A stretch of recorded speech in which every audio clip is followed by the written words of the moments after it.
നിങ്ങളുടെ favourite shows ഇനി ഒരിക്കലും മിസ്സാവില്ല. ഇപ്പോൾ C5 കാണും നിങ്ങളുടെ ഫേവറേറ്റ് ഷോസ് തികച്ചും സൗജന്യമായി. ഈ നിമിഷം വരെ രാജീവന്റെ പണം കൊണ്ട് ലാവിഷായിട്ട് ജീവിച്ചതാ.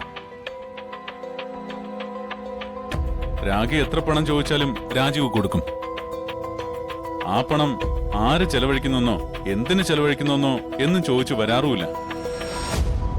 സ്റ്റാർ ഹോട്ടലുകളിലും ക്ലബിലും ഒക്കെ ലക്ഷങ്ങൾ വാരി എറിഞ്ഞത് രാജീവന്റെ പണം തന്നെയാ. എല്ലാത്തിനും പൂട്ടുവീണില്ലേ. ഇനിയുള്ള കാലം എങ്ങനെ ജീവിക്കുമെന്ന് ആലോചിക്കുമ്പോ ഒരു എത്തും പിടിയും കിട്ടുന്നില്ല.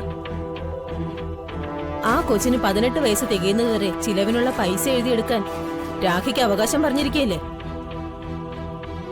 അതുകൊണ്ട് ജീവിച്ചൂടെ? അതുകൊണ്ട് എങ്ങനെ ജീവിക്കാനാ? ചെലവ് കാശ് എഴുതിയെടുക്കുന്നതന്നെ ഒരു പരിധിയുണ്ട്.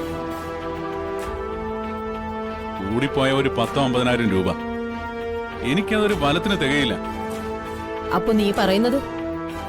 അതെ, നല്ല കാലങ്ങളൊക്കെ അസ്തമിച്ചു. ഇനി അങ്ങോട്ട് പട്ടിണി കടന്നും പ്രാരാബ്ദം പിടിച്ചും ദുരിതപൂർണമായ ഒരു ജീവിതം. അങ്ങനെ ഒരു അവസ്ഥയിൽ കഴിയാൻ എന്നെ കിട്ടില്ല. എന്തെങ്കിലുമൊക്കെ എടുത്ത് വിറ്റിട്ട് ലക്ഷങ്ങൾ കൊണ്ട് തന്നെ ജീവിച്ചിരിക്കും. രാഗി അങ്ങനെ കൊച്ചാകാനൊന്നും പോകുന്നില്ല. രാഗി നിക്കേ. വിൽപത്രത്തിലെ വ്യവസ്ഥയ്ക്ക് വിപരീതമായി ആരെങ്കിലും പ്രവർത്തിച്ചാൽ സ്വത്തുക്കളൊക്കെ അനാഥാലയത്തിലേക്ക് പോവും. പിന്നെ തെരുവിലിറങ്ങി തെണ്ടേണ്ടി വരും. അതുകൊണ്ട് സാഹസമൊന്നും കാണിക്കരുത്. വിൽപത്രം വായിച്ചു കേട്ടപ്പോ എനിക്ക് ബലമായ ഒരു സംശയം. സ്വന്തം മരണം രാജീവ് മുൻകൂട്ടി കണ്ടിരുന്നു എന്നോ?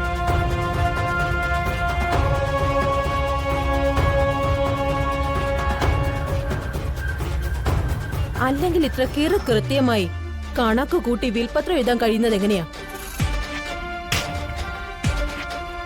അടച്ച ബില്ലെന്ന് പറയുന്ന ഒരു മാരണം മുന്നിലുണ്ടല്ലോ. അതിൽ രാജീവേട്ടൻ എന്താവും എഴുതി വെച്ചിരിക്കുന്നതെന്ന് സാഗറിന് വല്ല ഊഹമുണ്ടോ? ഊഹമൊക്കെ ഉണ്ട്. നമുക്ക് ഇടുത്തി അയക്കാവുന്ന ഒരു വ്യവസ്ഥ അതിലുണ്ടാകാൻ സാധ്യതയുണ്ട്. അതെന്താ? വന്ദനയും രാജീവന്റെ മോളും തമ്മിൽ അമ്മയും മോളും തമ്മിലുള്ള ബന്ധം പോലെ ആയിരുന്നല്ലോ.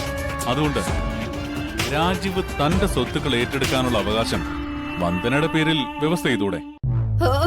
മതി. അങ്ങനെ ഇങ്ങനെ സംഭവിച്ചാ അവള് നമ്മളെ പെരുവഴിയിലേക്ക് തല്ലി ഇറക്കും. പേടിക്കണ്ട രാഗി, ഞാൻ എന്റെ ഒരു ഊഹം പറഞ്ഞേ ഉള്ളൂ. ഏതായാലും ദിയമോളെ ആ തെണ്ടിക്കൂട്ടത്തോടൊപ്പം ജീവിക്കാൻ അനുവദിക്കരുത്. അവളെ എത്രയും പെട്ടെന്ന് കൊണ്ടുവന്നിരിക്കണം.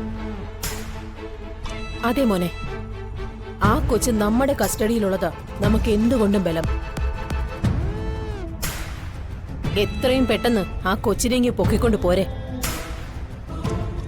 അങ്ങനെ ചാടിക്കേറി കൊച്ചിന്റെ കാര്യത്തിൽ ഇടപെടുന്നത് ബുദ്ധിയല്ല. എന്തു വേണോന്ന് എനിക്ക് ചില ധാരണകളുണ്ട്.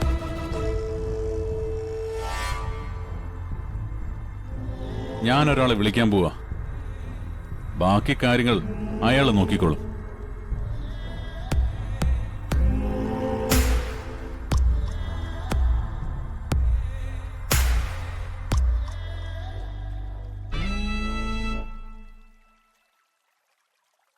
ഡൗൺലോഡ് ചെയ്യൂ C5 ആപ്പ്. കാണൂ എല്ലാ എപ്പിസോഡുകളും സൗജന്യമായി.